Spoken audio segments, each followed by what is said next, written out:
है बताओगे? Cerebral meninges, cerebral meninges, cerebral meninges. Hrithik जल्दी बता दो, सेरिब्रल मेनिंजेस कुछ तो था। हाँ, ब्रेन में 3 लेयर प्रेजेंट होता है, क्या क्या? ड्यूरा मैटर, एरेकेनॉइड और पिया मैटर। ठीक है, इसके बाद एरेकेनॉइड और पिया मैटर के बीच में एक स्पेस है, वहां पे एक फ्लूइड प्रेजेंट है, उसका नाम CSF, फुल फॉर्म। हाँ, सेरिब्रोस्पाइनल फ्लूइड, सेरिब्रोस्पाइनल फ्लूइड। ठीक है, डायनसेफेलॉन क्या है? Diencephalon, diencephalon. हाँ, थैलेमस और हाइपोथैलेमस को मिला, नहीं उसके बीच में नहीं, उसी को मिला करके बोलते हैं हम लोग डायनसेफेलॉन। ठीक है, मतलब देखो एपिथैलेमस, थैलेमस और हाइपोथैलेमस तीनों ही डायनसेफेलॉन का पार्ट है, लेकिन एपिथैलेमस नॉन नर्वस पार्ट है क्योंकि वो पिया मैटर के साथ क्या हो गया है? कनेक्ट हो गया या अटैच हो गया। ठीक है, a track of nervous fibre, a track of nervous fibre या नर्व फाइबर जो दोनों हेमिस्फेयर को कनेक्ट करता है, उसका नाम कॉर्पस कैलोसम। ठीक है, ग्रे मैटर और व्हाइट मैटर में क्या डिफरेंस है? उल्टा नहीं बोल रहा हूँ, नॉन माइलिन शीथ और सेल बॉडीज, सेल बॉडीज पाया जाता है, और व्हाइट मैटर में हाँ माइलिनेटेड शीथ पाया जाता है। ठीक है, इसके बाद फिर ब्रोकाज एरिया कहाँ पर प्रेजेंट है, कौन से लोब में? ब्रोकाज एरिया, ये सिंपल नहीं पूछेगा, ऐसे ही पूछेगा, ब्रोकाज एरिया कौन से लोब में प्रेजेंट है? हाँ, मोटर स्पीच के लिए रिस्पॉन्सिबल है, कहाँ पे प्रेजेंट है? फ्रंटल लोब में। ठीक है, गस्टाटरी एरिया पैराइटल में किस चीज़ के लिए रिस्पॉन्सिबल है? टेस्ट के लिए रिस्पॉन्सिबल है। ऑडिटरी एरिया नहीं, टेम्पोरल में, टेम्पोरल में प्रेजेंट है। विजन एरिया ऑसिपिटल में। इसके बाद ऑल्फैक्ट्री एरिया, हाँ टेम्पोरल में। लिम्बिक सिस्टम क्या है? Limbic system lower part of four brain, और उसके साथ साथ और भी 2 कंपोनेंट ऐड किया गया था। नहीं, वो तो आपका फोर ब्रेन का पार्ट हो गया, और क्या ऐड किया गया था? हिप्पोकैम्पस और अमाइगडाला। ठीक है, ये दोनों को ऐड किया गया था, और ये हमारा क्या बनता है? Limbic system. और ये किस चीज़ के लिए रिस्पॉन्सिबल है? Sexual behaviour, emotional, motivational. ठीक है, हाँ एंगर वगैरह सब कुछ। ठीक है, इसके बाद बॉडी टेम्परेचर को कौन रेगुलेट कर रहा है? Body temperature hypothalamus. अर्ज of eating and drinking hypothalamus. ठीक है, motor and sensory processing thalamus. यहाँ तक तो कोई दिक्कत नहीं है। ठीक है, पक्के से कोई दिक्कत नहीं है। अब इसके बाद हम लोग किस में आते हैं? मिड ब्रेन में। मिड ब्रेन और हाइंड ब्रेन में कुछ बचा ही बनी है। क्या हो गया? मैं इधर मुड़ती हूँ क्या बोलना शुरू कर देते हो? कौन सा तो चैप्टर बचा हुआ है? एक एनाटॉमी और दूसरा structure organisation in animals, plant anatomy, anatomy in plants, और दूसरा हाँ हो जाएगा बेटा, आप लोग का टाइम से पहले सिलेबस कंप्लीट हो जाएगा। फिजिक्स खत्म हो गया तो क्या 3-3 घंटा पढ़े बायो हम लोग? अच्छा, आप लोग केमिस्ट्री पढ़े हो 3-3 घंटा। चलो कोई नहीं, चलो मिड ब्रेन कहाँ पे प्रेजेंट है? हाइपोथैलेमस। हाइपोथैलेमस मतलब मिड ब्रेन ऐसे बोल सकते हैं ना, फोर ब्रेन और हाइंड ब्रेन के बीच में प्रेजेंट है, तो वही चीज बोलना है कि फोर ब्रेन और हाइंड ब्रेन के बीच में। लेकिन अब इन दोनों में भी किन के बीच में वो मैटर करता है। फोर ब्रेन में सबसे लास्ट पार्ट क्या होगा फोर ब्रेन का? Hypothalamus, hypothalamus. और हाइंड ब्रेन का सबसे ऊपर वाला पार्ट पॉन्स, तो इनके बीच में क्या प्रेजेंट होगा? Mid brain. ठीक है, मतलब बोल सकते हैं कि mid brain is a region between hypothalamus and pons. ठीक है, फोर ब्रेन और हाइंड ब्रेन के बीच में आते हैं। क्या काम है इसका? रोल क्या है? रोल क्या हो जाएगा? Movement of eye, movement of eye. ठीक है, ऑडिटरी प्रोसेसिंग और विजुअल प्रोसेसिंग, ऑडिटरी प्रोसेसिंग और विजुअल प्रोसेसिंग। किसके लिए रहता है यहाँ पर बायो क्लास? सिर्फ आज नहीं आई, वही तो वो आती है, मतलब उसके बारे में सोचो, वो सुबह 7 बजे से क्लास करती है। वो वहां पे क्लास करती थी, लेकिन वहां पर भी मॉर्निंग हो गया है। ठीक है, तो इसका रोल क्या है? मूवमेंट ऑफ आई, दूसरा की ऑडिटरी प्रोसेसिंग और विजुअल प्रोसेसिंग। इसके बाद क्या है? Cerebral aqueduct pass through mid brain, mid brain से ये पास कर रहा है। क्या है सेरिब्रल एक्वीडक्ट? सेरिब्रल एक्विडक्ट क्या है? सेरिब्रल एक्विडक्ट ये कैनल है, किसको कनेक्ट कर रहा है? कैनल किसको कनेक्ट कर रहा है? नहीं, मिड ब्रेन के पास में पाया जाता है ये, लेकिन कनेक्ट किसको कर रहा है? कुछ वेंट्रिकल्स था। कौन कौन सा वेंट्रिकल? मैं लिखी थी सेरिब्रल एक्विडक्ट, इमेज में भी दिया हुआ, जो मैं आप लोग को पीडीएफ भेजी थी, खोलने की जरूरत नहीं है पीडीएफ।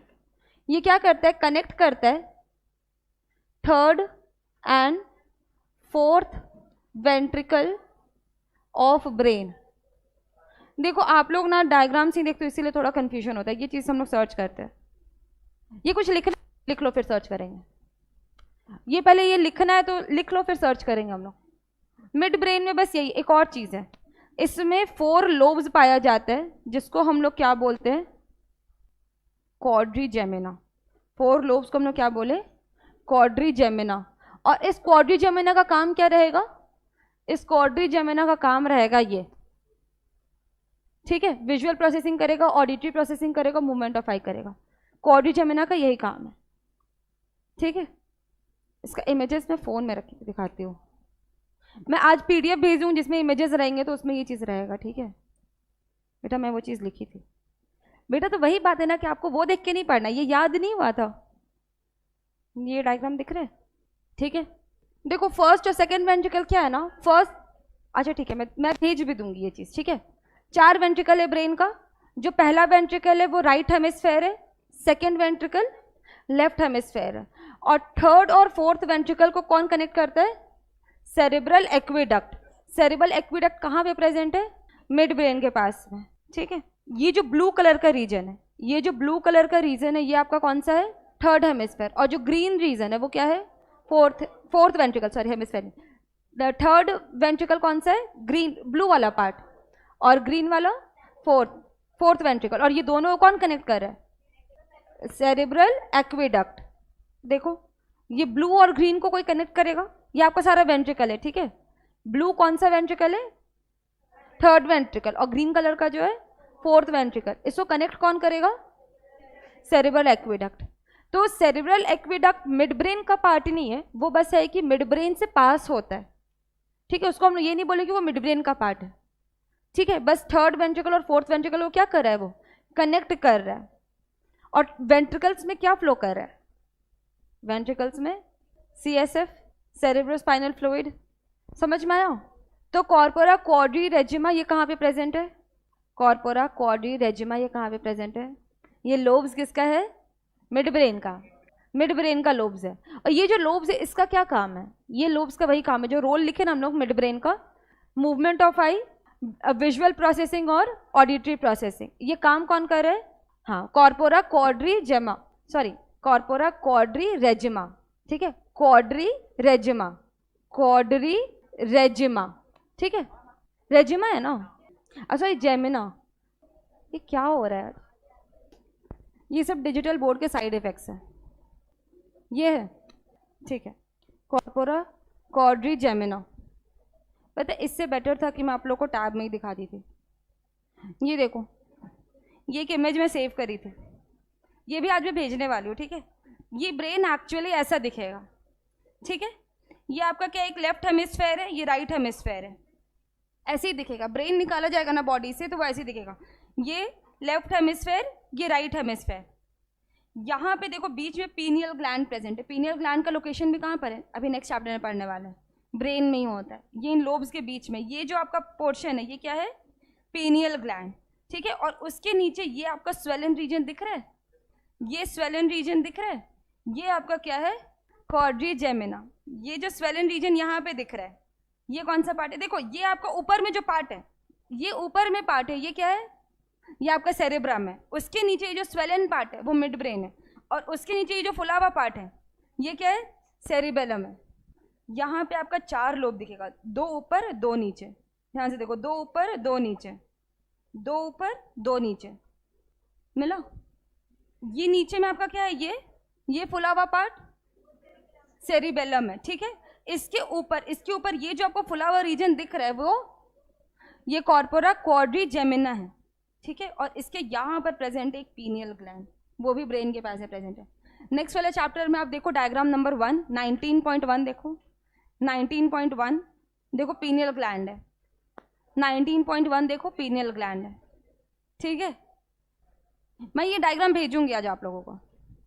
हाँ, पीनियल ग्लैंड आपका 24 घंटा का साइकिल मेंटेन करते हैं, कब आपको सोना है, कब आपको उठना है, कब आपका ब्रेन सबसे ज्यादा एक्टिव रहेगा, सोए रह जाओगे। ये देखो, ये आपके ब्रेन का 3 लेयर है। एक जो सबसे ऊपर, आज मैं ये सारे इमेजेस भेजने वाली हूँ, ठीक है, जरूर देखना, मैं ना बहुत ढूंढ ढूंढ के इमेजेस सेव करती हूँ। ये सबसे बाहर ड्यूरा मैटर, ये लगेगा देखने में थिक लेयर है, ड्यूरा मैटर। ये देखो, ये ड्यूरा मैटर, जो सबसे थिक लेयर दिख रहा है ना ब्रेन का, वो ड्यूरा मैटर है। उसके बाद एक जाली जैसा जो इसके ऊपर प्रेजेंट है, दिख रहा है जाली जैसा, वो कौन सा हो जाएगा, एरिकेनॉइड। और जो अंदर का लेयर है वो क्या हो जाएगा, पिया मैटर। इसमें कुछ जाली जैसा दिख रहा है, वो क्या, एरेकिनॉइड हो जाएगा, और उसके अंदर पिया मैटर, ठीक है। जो थिक कवरिंग है वो कौन सा है, अच्छा देखो, आप लोग वो हिप्पोकैम्पस और अमाइगडाला का भी पूछे थे ना, तो ये आपका ब्रेन का पार्ट है, ठीक है। यहाँ पे आपका ये ग्रीन कलर का ये हिप्पोकैम्पस है, और यहीं पर मतलब मिड ब्रेन के आसपास में यहाँ पे क्या है, अमाइगडाला है। उसका कोई रीजन स्पेसिफिक नहीं दिया हुआ है, मतलब मिड ब्रेन के पास पे प्रेजेंट है, ठीक है। ये जो ग्रीन वाला है ये आपका हिप्पोकैम्पस है, और यहीं पर क्या है, अमाइगडाला है। बस होने वाला। अब आते किस पे, हाइंड ब्रेन पे। हाइंड ब्रेन का क्या काम है, सॉरी, हाइंड ब्रेन में क्या क्या कंपोनेंट्स है। क्यों हंसी आया आप लोगों को, क्यों हंसी, बस मैं इसलिए बोली, ये बोल दी कि क्या फंक्शन है और क्या काम है, इसमें हंसी आ गया। तो किस बात पे आप लोग सब हंसे साथ में, तो इसलिए हंसी आया। इसमें क्या क्या कंपोनेंट्स है, पॉन्स, ठीक है। अगर बात किया जाए largest part of the brain, बहुत जोर से आवाज आया क्या, अब ठीक है, मुझे थोड़ा कम सुनाई देने लगा है 2 दिन से, इस कारण मेरे कान में स्वेलिंग हो गया ठंडा से। आप लोग इतना हल्ला ही करते हो कि थोड़ा तेज सुनाई देने लगा है अरे नहीं बेटा, ठंडा से वो कान में स्वेलिंग हो गया है, ठीक है, ठीक है। सेरिबेलम, अगर हाइंड ब्रेन का बात किया जाए तो सेरिबेलम क्या लार्जेस्ट पार्ट है, ये क्या लार्जेस्ट पार्ट ऑफ, नहीं, ऑफ हाइंड ब्रेन सर, हाँ, ब्रेन का सेकंड लार्जेस्ट पार्ट। जो लार्जेस्ट पार्ट कौन सा हो गया, सेरिब्रम। इसका फंक्शन क्या होगा, इसका फंक्शन ये बॉडी का इक्विलिब्रियम मेंटेन करने का कोशिश करता है, ठीक है, बॉडी का इक्विलिब्रियम, इक्विलिब्रियम एंड पॉस्चर ये मेंटेन करता है या रेगुलेट करता है। इक्विलिब्रियम और पॉस्चर को ये क्या करता है, रेगुलेट करता है या मेंटेन करता है। जब भी लोग अल्कोहल कंज्यूम करते हैं ना, तो उनका सेरिबेलम अफेक्ट करता है, ठीक है, इसीलिए फिर वो एक लाइन पे भी नहीं चल पाएंगे, वो डांस नहीं कर पाएंगे, ठीक है। मतलब उनको बोला जाता है, अगर आपको शक है किसी पे कि अगर ये अल्कोहल कंज्यूम करके आप बोलेगा एक लाइन में चल के देखो, वो नहीं चल पाएंगे, क्योंकि अल्कोहल कंजम्पशन से सेरिबेलम सबसे पहले इफेक्ट हो रहा है, ठीक है। तो बॉडी का इक्विलिब्रियम और पॉस्चर इफेक्ट कर गया, वो सीधा नहीं चल पा रहा है, वो इधर टकरा रहा है, उधर टकरा रहा है, ठीक है।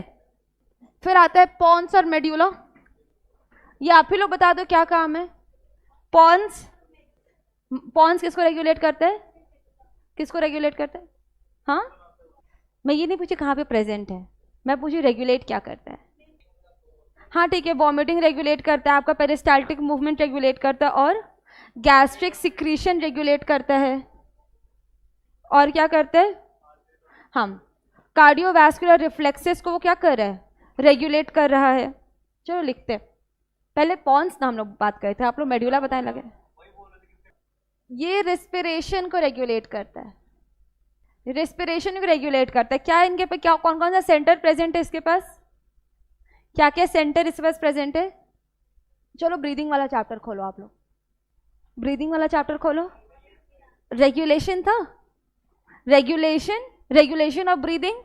तो 2 सेंटर है, क्या क्या, नेमोटैक्सिक सेंटर और एप्न्यूस्टिक सेंटर। ये कहाँ पे प्रेजेंट है, तो मतलब आप पढ़े ही नहीं हो फिर अच्छे से। ये पॉन्स में प्रेजेंट है। मेड्यूला में भी एक सेंटर प्रेजेंट था, याद आ रहा है, रेस्पिरेटरी रिदम सेंटर, जो प्राइमरी सेंटर था, हाँ वो याद आ रहा है।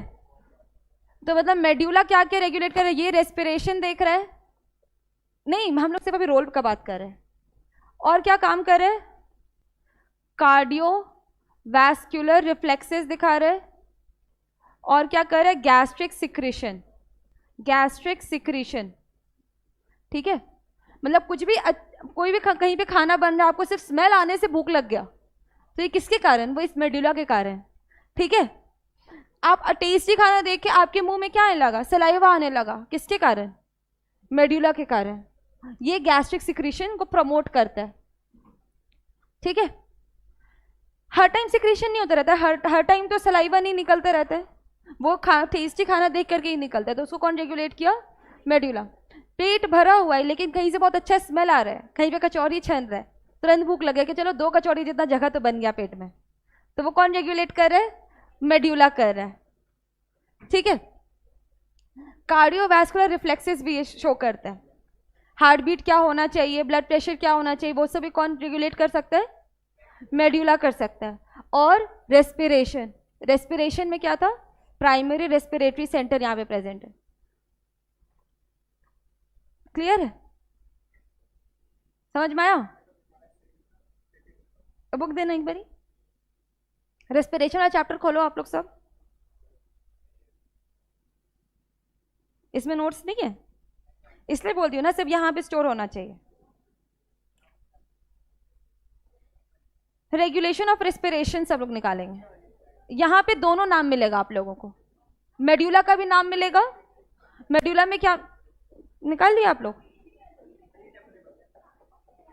यही वाले चैप्टर में यहाँ पे आएगा रेगुलेशन, रेगुलेशन ऑफ रेस्पिरेशन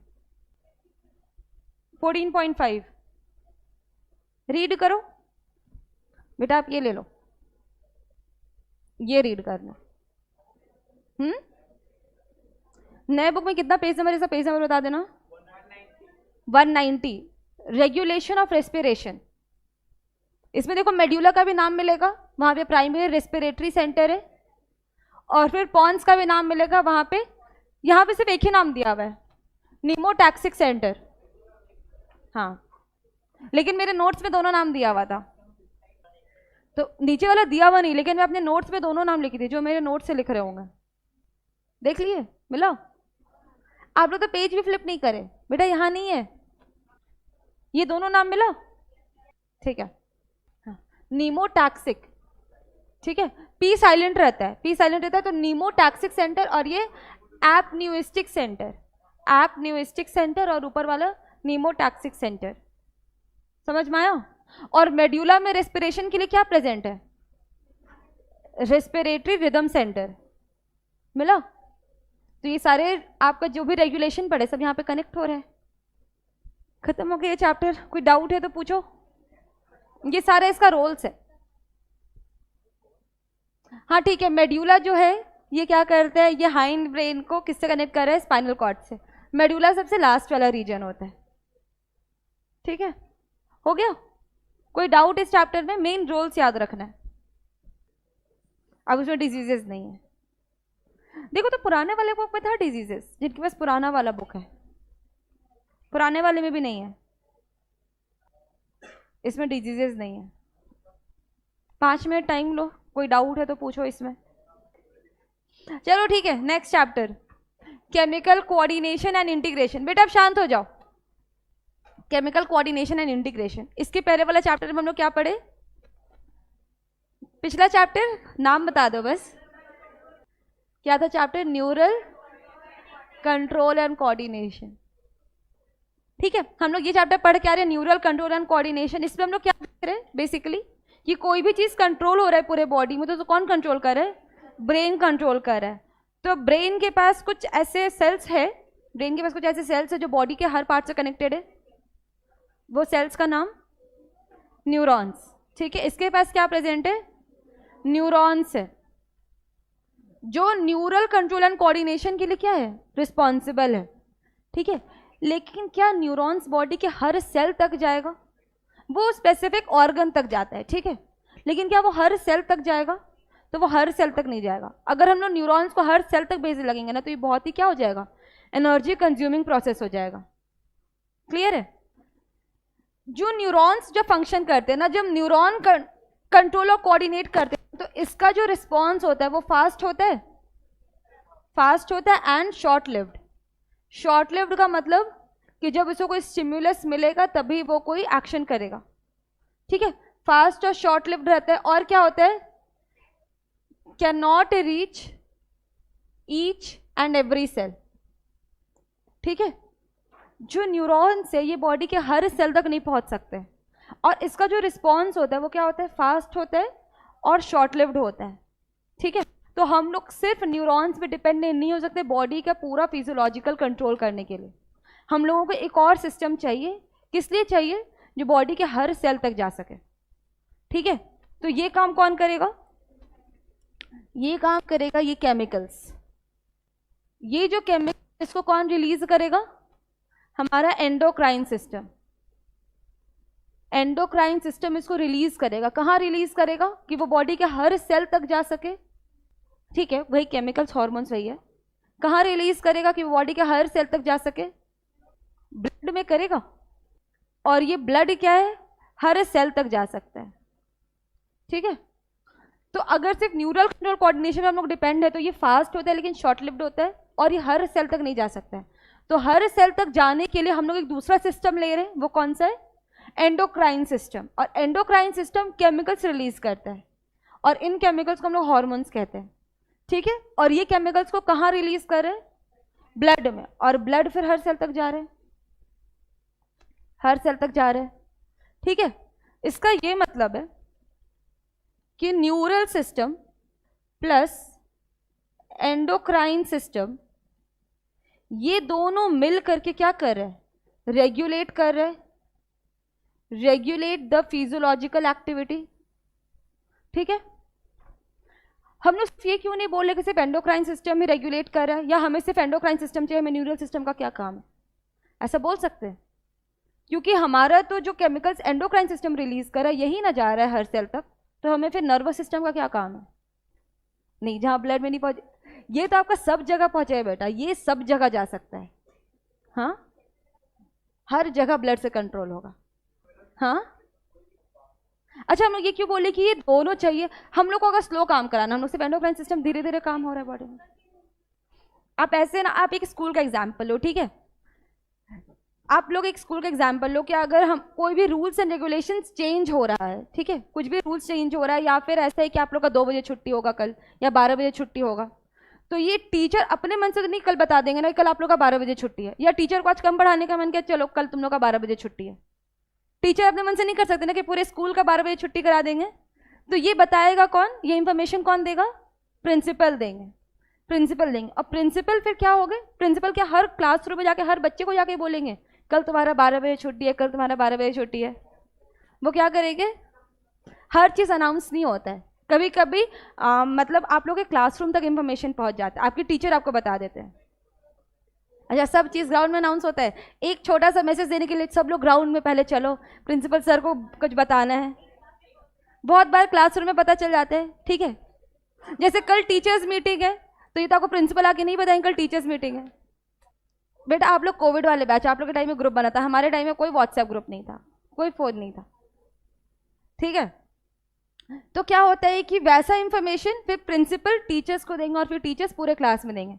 क्या टीचर अपने मन से कोई डिसीजन ले पाए, नहीं ले पाए, वो डिसीजन कौन लिए, प्रिंसिपल लिए। और प्रिंसिपल जो भी डिसीजन लिए, अगर 4 बजे छुट्टी करना तो ये भी प्रिंसिपल बताएंगे, ठीक है। तो इसीलिए बच्चे लोग सिर्फ टीचर से शिकायत करके कुछ नहीं होगा, सिर्फ इसलिए मुझे बोल के कुछ नहीं होगा कि मैम 7 बजे क्लास लीजिए या फिर 12:30 बजे लीजिए, आप लोग वहां पे बोलो तो पढ़ लो 10 दिन और। हाँ, एग्जाम्पल समझ गया, अब इसको समझते हैं।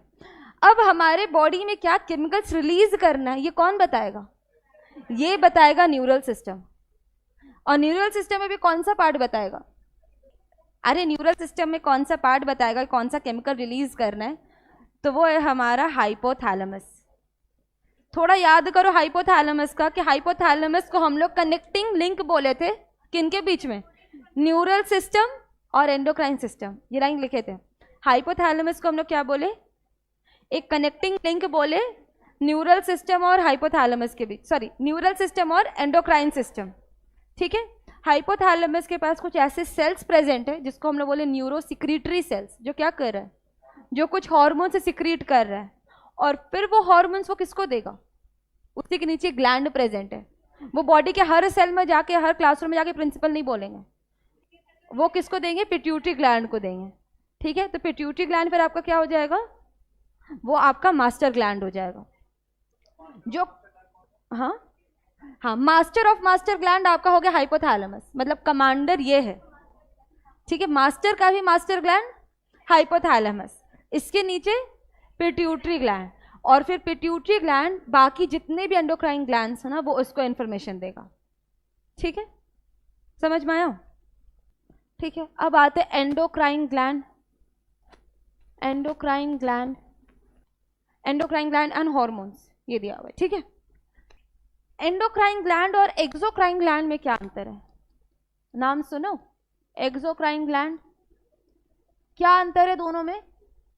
एंडोक्राइन ग्लैंड और एक्सोक्राइन ग्लैंड में क्या अंतर है? जो बॉडी के अंदर है, कोई ग्लैंड बाहर दिख रहे हैं तो उसमें क्या रिलीज करेगा? पानी। दोनों ही में केमिकल्स रिलीज करेगा, इसमें भी क्या रिलीज करेगा? इसमें भी केमिकल्स रिलीज करेगा। लेकिन जो एंडोक्राइन ग्लैंड से जो केमिकल्स रिलीज करेगा ना, इसको स्पेसिफिकली हम लोग बोलेंगे हॉर्मोन्स। ठीक है, और ये केमिकल्स है, इसको हम लोग एंजाइम्स भी बोल सकते हैं। ठीक है, या फिर वैक्सेस। अगर बॉडी के सेबेशियस ग्लैंड से ऑयल ग्लैंड बॉडी पे प्रेजेंट है, स्वेट ग्लैंड प्रेजेंट है, तो ये सब क्या है? ये सब एक्सोक्राइन ग्लैंड है। तो जो वैक्सेस निकल रहा है, ठीक है, तो ये सब क्या हो गया? ये सब भी केमिकल्स है, लेकिन कौन से ग्लैंड का? एक्सोक्राइन ग्लैंड का। इसके बाद फिर हम लोग खाना खा रहे हैं, डाइजेशन हो रहा है, तो एक डाइजेस्टिव सिस्टम है। बेटा डाइजेशन और मेटाबॉलिज्म में अंतर है। डाइजेशन में भी फूड का ब्रेकडाउन हो रहा है और मेटाबॉलिज्म या कैटाबॉलिज्म में भी फूड का ब्रेकडाउन हो रहा है।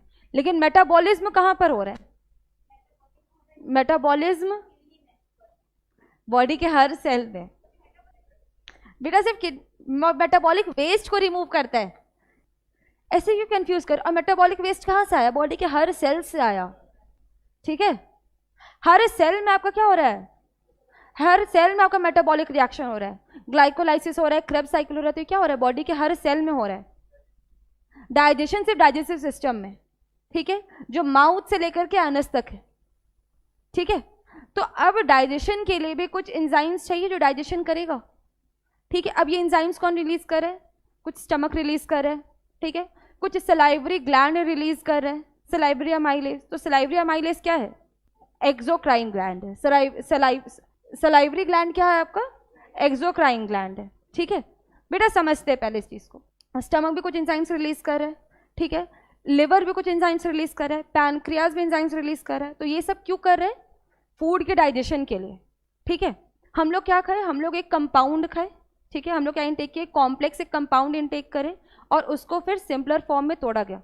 जैसे हम लोग चावल खाएं, तो चावल से हमें क्या मिल रहा है? कार्बोहाइड्रेट, या बोलो तो स्टार्च मिल रहा है। ठीक है, तो स्टार्च का जो स्टार्च और डाइजेशन है बॉडी के सेल में नहीं हो रहा है। स्टार्च नहीं जा रहा है बॉडी के सेल तक, क्या जा रहा है? ग्लूकोज जा रहा है। तो स्टार्च का जो ब्रेकडाउन हुआ ये कहाँ पर हुआ? ये हमारे डाइजेस्टिव सिस्टम में हुआ। ठीक है, और स्टार्च कंप्लीटली टूट करके ग्लूकोज कहाँ पे बना? हमारे स्मॉल इंटेस्टाइन में। और स्मॉल इंटेस्टाइन से फिर जो ग्लूकोज बना वो ब्लड के मदद से बॉडी के हर सेल तक गया। ये समझ में आया?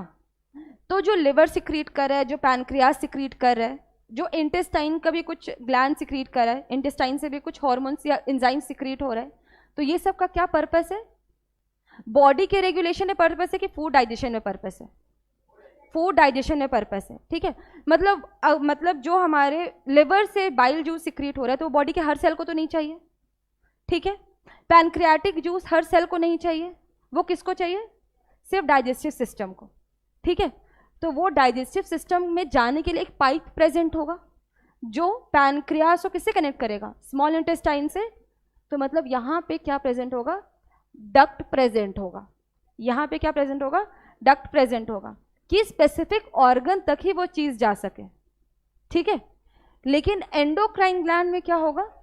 डक्टलेस होगा। क्यों? क्योंकि बॉडी के हर सेल को चाहिए हार्मोन, बॉडी के हर सेल को हार्मोन्स चाहिए। तो ये कैसा होता है? डक्टलेस ग्लैंड होता है।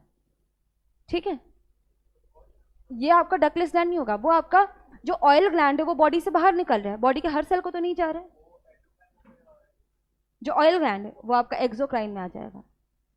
ठीक है, सेबेशियस ग्लैंड, ऑयल ग्लैंड, ठीक है।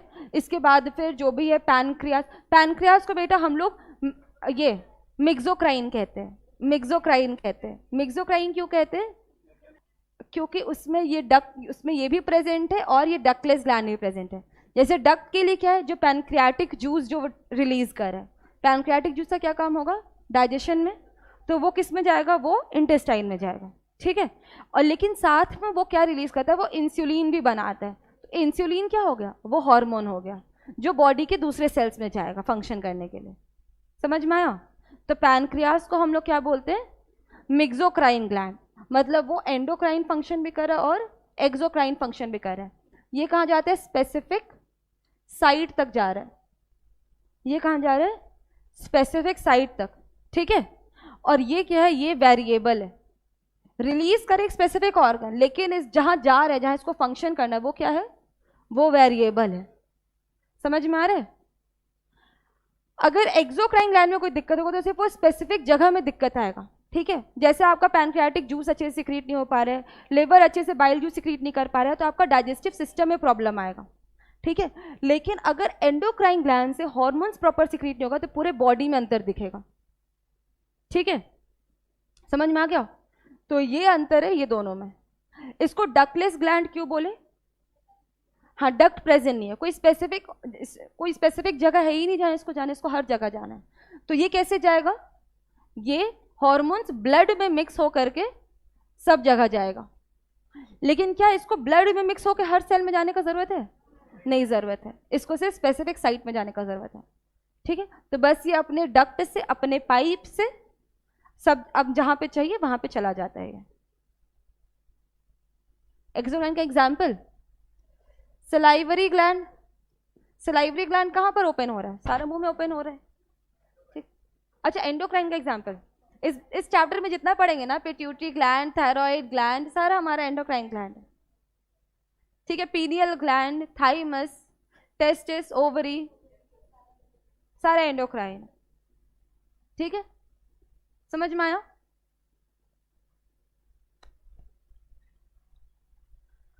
अब हॉर्मोन्स का दो टाइप का डेफिनेशन दिया हुआ है बुक में। हॉर्मोन्स का दो डेफिनेशन दिया हुआ है, एक दिया है क्लासिकल डेफिनेशन, क्लासिकल डेफिनेशन मतलब ओल्ड डेफिनेशन, और एक दिया हुआ है न्यू डेफिनेशन, और ये आपके फर्स्ट पेज में दिया हुआ है बेटा, ठीक है। एक क्या दिया हुआ है, क्लासिकल। क्लासिकल डेफिनेशन मतलब, क्लासिकल डेफिनेशन मतलब हाँ, ओल्ड डेफिनेशन, ट्रेडिशनल डेफिनेशन, ठीक है। तो हॉर्मोन्स का क्लासिकल डेफिनेशन ये है कि ये केमिकल्स है। हॉर्मोन्स क्या है, केमिकल्स है,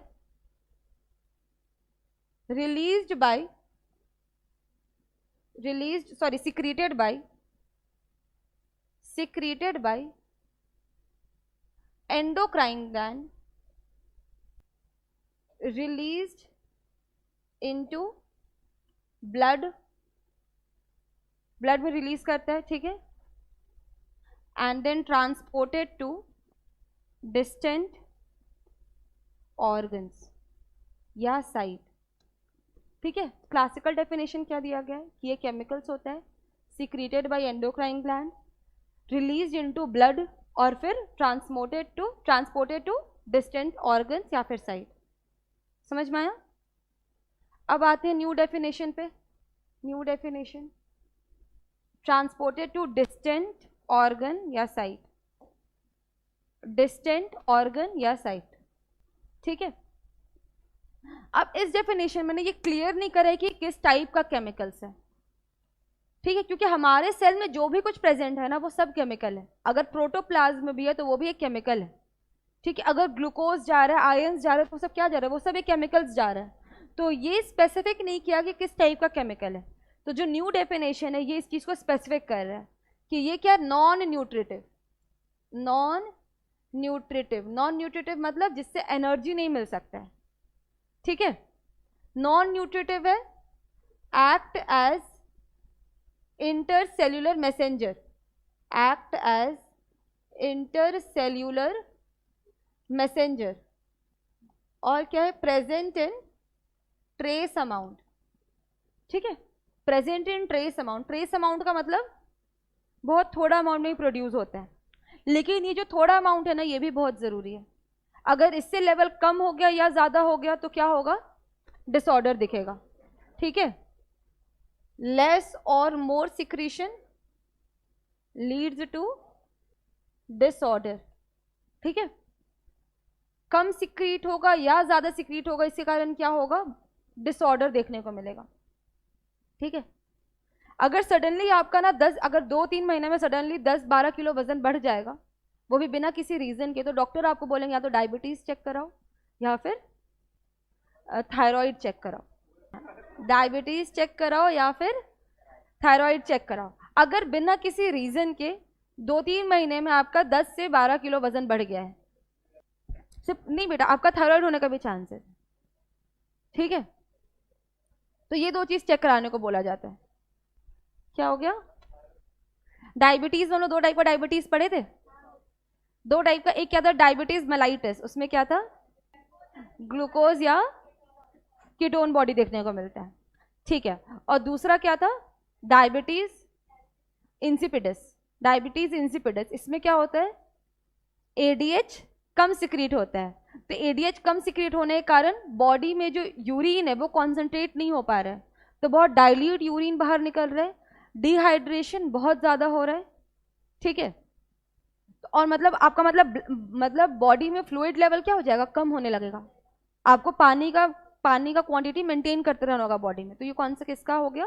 डायबिटीज़ इंसिपिडस, जो एडीएच के कारण हो रहा है। और दूसरा क्या था? Diabetes mellitus.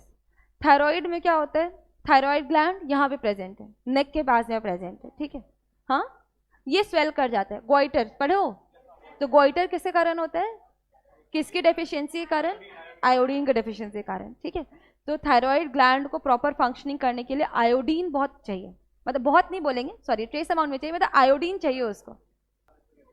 सी फूड वगैरह खाने से आयोडीन जो बॉडी में प्रॉपर चाहिए ना, वो मिल जाता है। ठीक है, नहीं उससे ठीक नहीं होता बेटा, फिर आपको दवाई खाना पड़ेगा। हाँ, मैक्सिमम थायराइड का जो सिम्टम्स है फीमेल्स में देखने को मिलता है। मेल्स को भी होगा लेकिन फीमेल्स में ज़्यादा देखने को मिलता है। हाँ देखो, ये इनहेरिटेड भी होता है, थायराइड वगैरह इनहेरिटेड भी होता है, लेकिन फीमेल्स में ज़्यादा देखने को मिलता है, क्योंकि बहुत ज़्यादा हार्मोनल चेंजेस है या फिर प्रेगनेंसी के टाइम में थायराइड हो जाता है। ठीक है, तो इसलिए फीमेल्स में देखने को ज़्यादा मिलता है।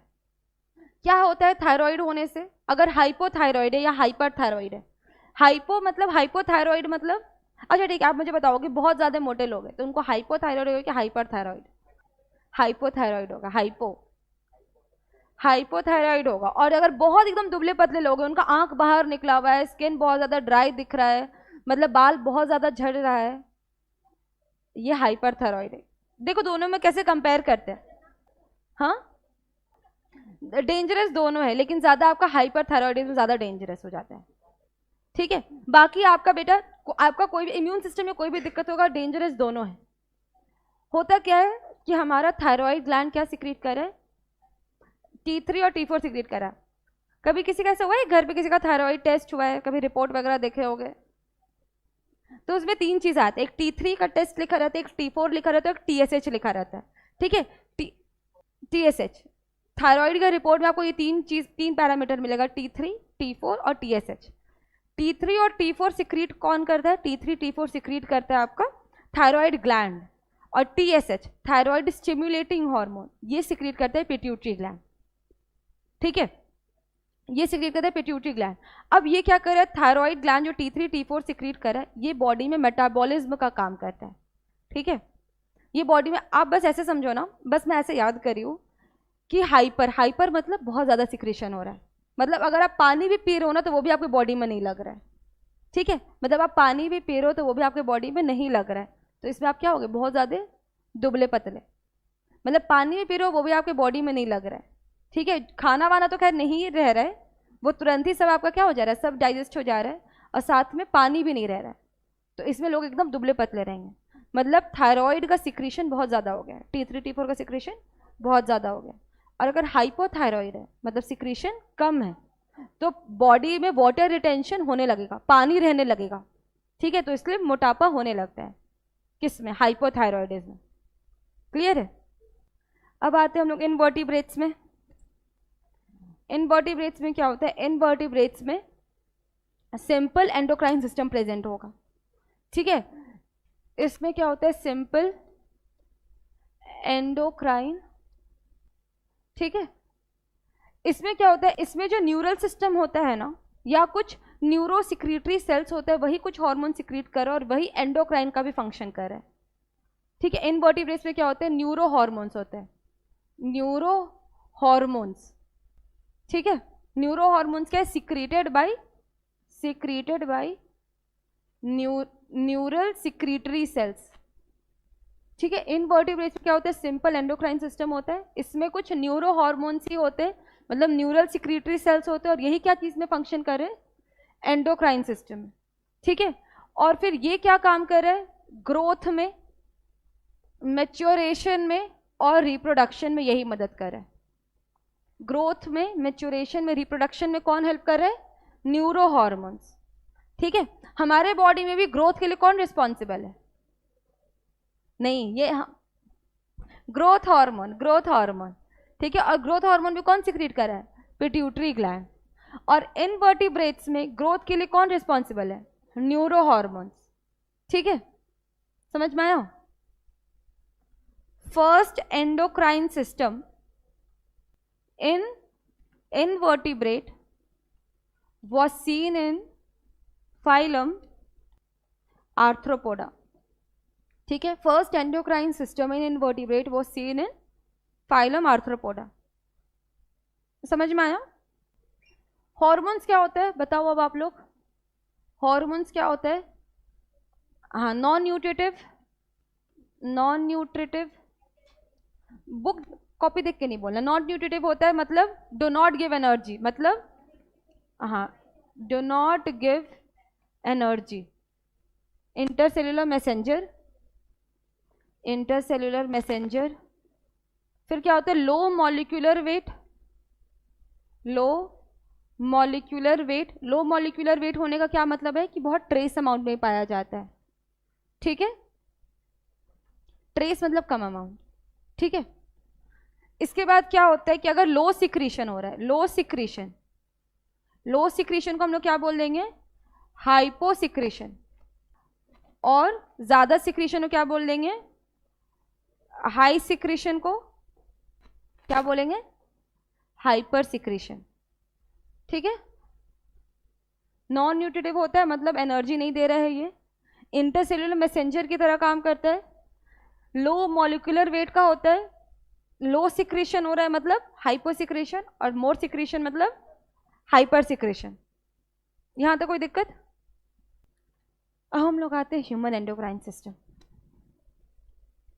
अब आते हैं ह्यूमन एंडोक्राइन सिस्टम। कौन से वहां पे रेस्पिरेटरी सेंटर्स प्रेजेंट है, कौन कौन सा सेंटर था, नीमोटैक्सिक और दूसरा एपन्यूमेस्टिक, ठीक है। थर्ड वेंट्रिकल से फोर्थ वेंट्रिकल में कौन कनेक्ट कर रहे हैं,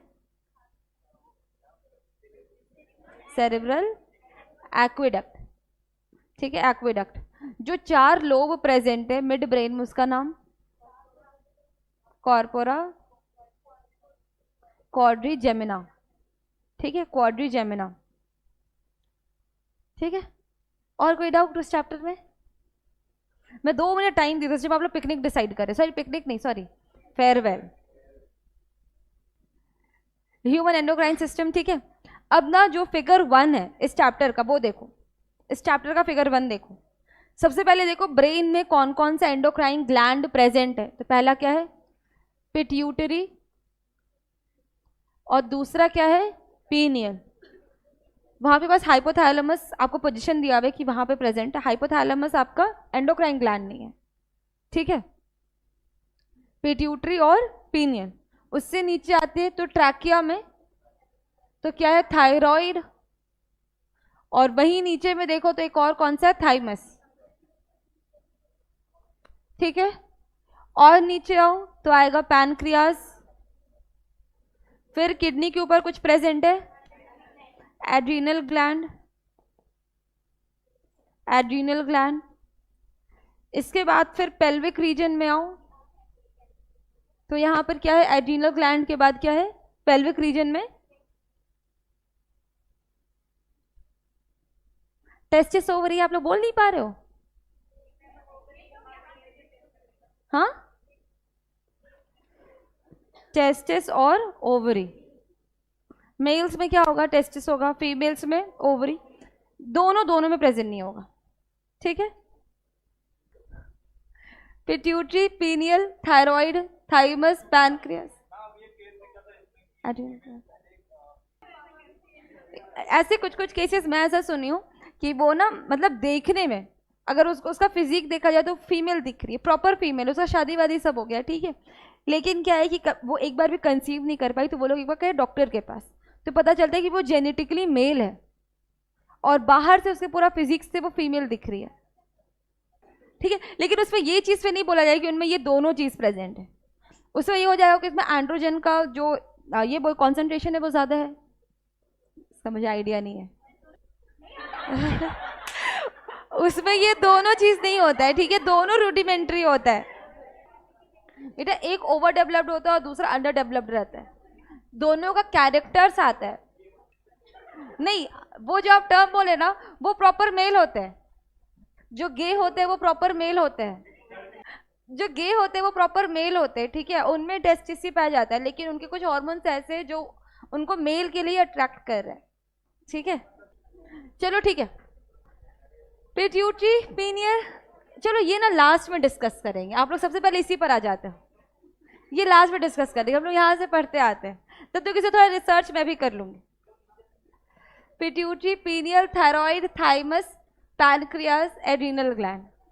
ठीक है, नीचे वाला मुझे पता आप लोग खुद भी पढ़ लोगे, या जितना मैं बताऊंगी उससे ज़्यादा ही आप लोग को पता रहेगा।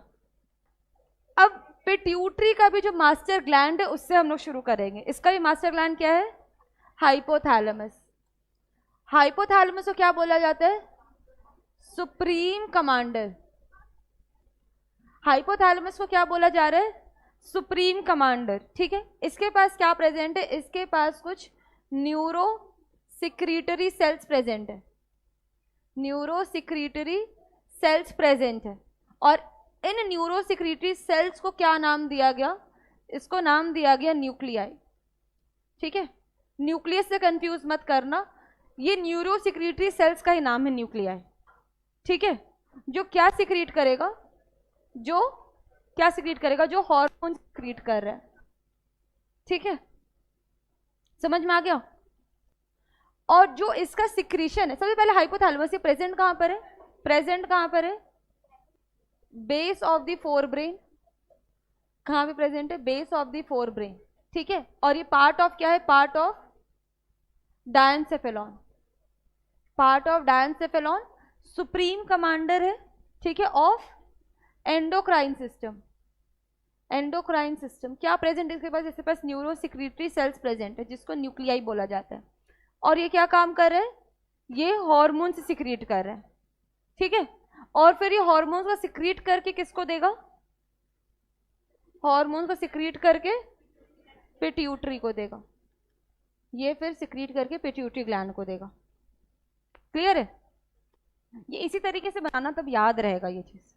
हाइपोथैलेमस, हाइपोथैलेमस, ठीक है, ये क्या रिलीज करता है ना, ये जो हार्मोन्स रिलीज करा उस पर बात करने वाले हम लोग।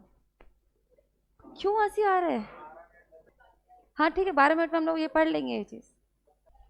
हाइपोथैलेमस क्या रिलीज कर रहा है, तो ये रिलीज करता है गोनाडोट्रोपिन रिलीजिंग हार्मोन। ठीक है, growth hormone releasing hormone, prolactin releasing hormone, नहीं हाइपोथैलेमस में gonadotropin releasing hormone, growth hormone releasing hormone, prolactin releasing hormone, thyroid releasing hormone, tropine, growth hormone, prolactin, thyroid, हाँ CRS, corticotropin releasing hormone, hypothalamus ये सब release करेगा। ठीक है, इसके बाद क्या है, वैसोप्रेसिन, वैसोप्रेसिन और ऑक्सीटोसिन। ठीक है, ये सब का फुल फॉर्म में लिख दूं, हाँ अभी सिर्फ समझा रही हूँ, उसके बाद फिर लिख दूंगी बेटा, इससे ना एक बार में समझ में आ जाएगा, ठीक है, इसलिए इतना मेहनत कर रही हूँ। ठीक है, चलो अब स्टार्ट करें। हाइपोथैलेमस, ये जितना भी हॉर्मोन्स है ना, ये कौन रिलीज कर रहा है? ये सब हाइपोथैलेमस रिलीज कर रहा है। ठीक है, हाइपोथैलेमस डायरेक्टली किसी ऑर्गन को जाके नहीं बोलता है कि तुम्हें ये हार्मोन रिलीज कर रहा है। ठीक है, वो बस इंडिकेट करता है। तो यहां पर जितना भी जगह है ना बेटा, सब जगह रिलीजिंग हार्मोन वर्ड आएगा। ठीक है, जीएन का मतलब है गोनाडोट्रोपिन, गोनाडोट्रोपिन रिलीजिंग हार्मोन। ठीक है, फिर ये गोनाडोट्रोपिन रिलीजिंग हार्मोन को रिलीज किया, कौन रिलीज किया? हाइपोथैलेमस। फिर ये किसको दिया? पिट्यूटरी ग्लैंड को दिया। ठीक है, पिट्यूटरी ग्लैंड में भी दो पार्ट है, एक है एंटीरियर पिट्यूटरी जो आगे की तरफ है, और एक है पोस्टीरियर पिट्यूटरी जो पीछे की तरफ है। ठीक है, तो इसमें से ये जो 5 हार्मोन है ये कहां से निकलते हैं? एंटीरियर पिट्यूटरी से। और ये जो 2 हार्मोन है वैसोप्रेसिन और ऑक्सीटोसिन, ये कहां से निकलते हैं? पोस्टीरियर पिट्यूटरी, मतलब पीछे की तरफ से। ठीक है, पिट्यूटरी ग्लैंड में 2 लोब है, एक आगे की तरफ है एंटीरियर और एक पोस्टीरियर। ठीक है, तो वैसोप्रेसिन ऑक्सीटोसिन पोस्टीरियर साइड से निकलते हैं और बाकी ये 5 एंटीरियर साइड से। तो गोनाडोट्रोपिन रिलीजिंग हार्मोन कौन रिलीज किया? हाइपोथैलेमस। ये दिया पिट्यूटरी को। ठीक है, मतलब ये प्रिंसिपल सर कुछ रूल्स एंड रेगुलेशंस रिलीज करे हैं। ठीक है, तो ये किसको बताए? वाइस प्रिंसिपल को। ठीक है, पिट्यूटरी ग्लैंड को बताया, वाइस प्रिंसिपल को बताया। अब वाइस प्रिंसिपल उस पर अपना मोहर लगा करके, अपना स्टैंप लगा के उसको फर्दर क्लास टीचर्स को बताएंगे, और क्लास टीचर फिर स्टूडेंट्स को बताएंगे, मतलब सेल्स को बताएंगे। ठीक है, यही फॉर्मेट चलेगा। प्रिंसिपल, वाइस प्रिंसिपल, टीचर, और इसके बाद फिर स्टूडेंट। ठीक है, तो ये हो गया प्रिंसिपल, ये हो गया वाइस प्रिंसिपल, ये हो गया टीचर, और इसके बाद जो सेल्स वो क्या हो जाएंगे? स्टूडेंट्स हो जाएंगे। क्लियर है? तो अब पिट्यूटरी ग्लैंड क्या करेंगे? उस पर अपना स्टैंप लगा के उसको आगे फर्दर बताएंगे टीचर्स को। हाइपोथैलेमस रिलीज किया गोनाडोट्रोपिन रिलीजिंग हार्मोन। पिट्यूटरी मतलब इसके एंटीरियर साइड से रिलीज होता है क्या? FSH और LH, फॉलिकुलर स्टिमुलेटिंग हार्मोन और ल्यूटिनाइजिंग हार्मोन। ये रिप्रोडक्शन चैप्टर जब 12th में पढ़ोगे ना, तो बहुत डिटेल में पढ़ेंगे हम लोग। ठीक है, FSH और LH कौन रिलीज किया? Anterior pituitary. फिर ये इसके टारगेटेड ऑर्गन को बताया, मतलब ये गोनाड्स को बताया जा करके। किसको बताया? गोनाड्स को। गोनाड्स क्या है? टेस्टिस या फिर ओवरी। क्वेश्चन आता है FSH LH कौन रिलीज कर रहा है? हाइपोथैलेमस की पिट्यूटरी, पिट्यूटरी रिलीज कर रहा है। क्लियर है? और पिट्यूटरी में भी कौन सा? एंटीरियर पिट्यूटरी या फिर adeno hypophysis, adeno hypophysis, adeno hypophysis, और ये क्या है? Neuro hypophysis. क्लियर है? अब दूसरा क्या है? Growth hormone releasing hormone, growth hormone releasing hormone. ठीक है, ये सिक्रीट कौन किया? किसको दिया? पिट्यूटरी को दिया। और फिर ये क्या रिलीज करता है? ग्रोथ हार्मोन रिलीज करता है। ठीक है, ये क्या रिलीज किया? ग्रोथ हार्मोन रिलीज किया। और इसका जो टारगेटेड ऑर्गन होगा ना, ये आपका पूरा बॉडी होगा। ठीक है, समझ में आया? फिर तीसरा क्या है? Luteinizing hormone, luteinizing hormone. ठीक है, एक एक करके हम लोग फिर डिटेल में उसको देखेंगे। तीसरा क्या है? Prolactin releasing hormone. RH जितना भी बेटा सारा रिलीजिंग हार्मोन है। ठीक है, prolactin releasing hormone, releasing hormone है। कौन रिलीज कर रहा है? हाइपोथैलेमस। ये किसको देगा? पिट्यूटरी को देगा। और पिट्यूटरी फिर क्या रिलीज करेगा? प्रोलैक्टिन। पिट्यूटरी क्या रिलीज किया? प्रोलैक्टिन। और फिर ये किसको दे रहा है प्रोलैक्टिन? मैमरी ग्लैंड को, मैमरी ग्लैंड। ये किस चीज के रिस्पॉन्सिबल है? मिल्क प्रोडक्शन के लिए। तो मतलब मिल्क प्रोडक्शन करना है तो ये आपको सीधा पिट्यूटरी ग्लैंड नहीं बता देगा, उसके बाद इंफॉर्मेशन किसके पास से आता है? हाइपोथैलेमस। ये प्रोलैक्टिन रिलीजिंग हार्मोन रिलीज करेगा, तभी पिट्यूटरी प्रोलैक्टिन रिलीज करके इसको इंफॉर्मेशन देगा टारगेटेड ऑर्गन को। ठीक है, फिर आता है TRH। TRH का मतलब thyroid, sorry thyrotropin releasing hormone. ठीक है, या फिर थायराइड रिलीजिंग हार्मोन। ठीक है, ये कौन रिलीज किया? हाइपोथैलेमस। किसको दे रहा है? पिट्यूटरी को। तो पिट्यूटरी क्या रिलीज करेगा? TSH। TSH, TSH का full form thyroid stimulating hormone. ठीक है, थायराइड स्टिमुलेटिंग हार्मोन। ये फिर ऑर्गन को दिया, तो इसके लिए ऑर्गन क्या हो गया? Thyroid gland, thyroid gland. ठीक है, नेक्स्ट है हमारा CRH, मतलब corticotropin releasing hormone, corticotropin releasing hormone. ठीक है, कॉर्टिकोट्रोपिन रिलीजिंग हार्मोन। ठीक है, ये फिर एंटीरियर पिट्यूटरी साइड से निकल रहा है, तो क्या बन के निकल रहा है?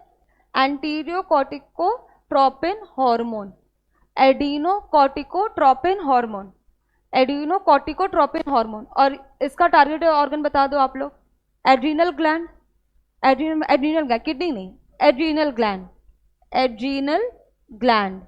ठीक है, यहां तक कोई दिक्कत? यहां तक कोई दिक्कत नहीं है। इसके बाद आते हैं वैसोप्रेसिन। थोड़ा आप लोग, वो किडनी में एक लाइन लिखा हुआ है, चलो पहले वो लाइन हम लोग पढ़ते हैं, उसके बाद फिर आगे बढ़ेंगे। किडनी वाले में रेगुलेशन खोलोगे, रेगुलेशन। एक्सक्रीशन वाले चैप्टर में रेगुलेशन खोलोगे, रेगुलेशन ऑफ किडनी। उसका जो पहला पैराग्राफ है, कुछ ऑस्मो रिसेप्टर प्रेजेंट हाइपोथैलेमस में, वो पूरा पैराग्राफ पढ़ो, वो पूरा पैराग्राफ पढ़ो। बेटा बुक कब खरीदोगे? खरीदोगे बुक आप इस साल? अब क्या खरीदोगे? वो लाइन पढ़ो बेटा। मैं वो फंक्शन नहीं बोल रही हूँ, मैं वो आपको स्टेटमेंट पढ़ने बोली, इसलिए मैं बोली थी बुक चाहिए। रुको मैं आपको दे, वो पहला पैराग्राफ पढ़ो। कुछ दिया हुआ कि ADH रिलीज कौन कर रहा है? Hypothalamus, secreted by hypothalamus, released by, पढ़ो। पिट्यूटरी नहीं लिखा हुआ है, क्या लिखा हुआ है? कॉपी में पिट्यूटरी लिखे, वो मैं लिखवाई पिट्यूटरी। अरे ADH रिलीज्ड बाय, पूरा पैराग्राफ पढ़ो। न्यूरो हाइपोफाइसिस मिला? मिला न्यूरो हाइपोफाइसिस? ठीक है, तो ये जो वैसोप्रेसिन है ना, ये क्या है? ये ADH है, एंटी डायूरेटिक हार्मोन। ठीक है, secreted bye hypothalamus, released by neuro hypophysis. और न्यूरो हाइपोफाइसिस का मतलब है पोस्टीरियर पिट्यूटरी, और इसलिए मैं लिखवाई हूँ रिलीज बाय पिट्यूटरी ग्लैंड। ठीक है, तो हमारा ये जो वैसोप्रेसिन है, वैसोप्रेसिन ये डायरेक्टली पोस्टीरियर पिट्यूटरी से इसी तरीके से रिलीज कर जाता है, नहीं चेंज नहीं होता है। ये डायरेक्टली पोस्टीरियर पिट्यूटरी से वैसोप्रेसिन के फॉर्म में ये बाहर निकल जाता है। हाँ नहीं भेजेगा तो यही ना, ये डायरेक्टली ही ना भेज पा रहे हैं। ये हाइपोथैलेमस पोस्टीरियर, देखो इसलिए मैं पूरा लिखवाई थी, secreted by hypothalamus, released by neuro hypophysis, released by neuro hypophysis. इसमें बेटा अगर बात किया जाए तो गोनाडोट्रोपिन रिलीजिंग हार्मोन ये कौन भेज रहा है? तो ये हाइपोथैलेमस भेज रहा है। लेकिन अगर मैं पूछूंगी FSH और LH तो ये पिट्यूटरी ग्लैंड भेज रहा है। अगर मैं पूछूंगी प्रोलैक्टिन रिलीजिंग हार्मोन, हाइपोथैलेमस, लेकिन प्रोलैक्टिन पिट्यूटरी, इसमें क्या आएगा कि ADH हाइपोथैलेमस, या फिर आप पिट्यूटरी भी बोल सकते हैं। ठीक है, क्योंकि बन यहाँ पर और ये ऐसे ही आ रहा है। ये किसके पास जा रहा है? किडनी के पास। इसका फंक्शन आप लोग बता दो क्योंकि पढ़ा हुआ है। Distal part of the nephron से क्या होता है? वाटर का रीएब्जॉर्प्शन, रीएब्जॉर्प्शन होता है। ठीक है, DCT से और कलेक्टिंग डक्ट से। वैसोप्रेसिन को हम लोग क्या बोले? ADH। ठीक है, फिर आता है ऑक्सीटोसिन, इसका भी यही काम है कि डायरेक्टली पिट्यूटरी ग्लैंड से इसी तरीके से रिलीज कर जाता है। ठीक है, और इसका फंक्शन कहाँ पे जाएगा? Mammary gland. हाँ ठीक है, समझ में आया? समझो इस पूरे चैप्टर का ये बेसिक्स है। सिर्फ फोटो खींचने के लिए सब तैयार थे, सारे कैमरामैन रेडी हो गए।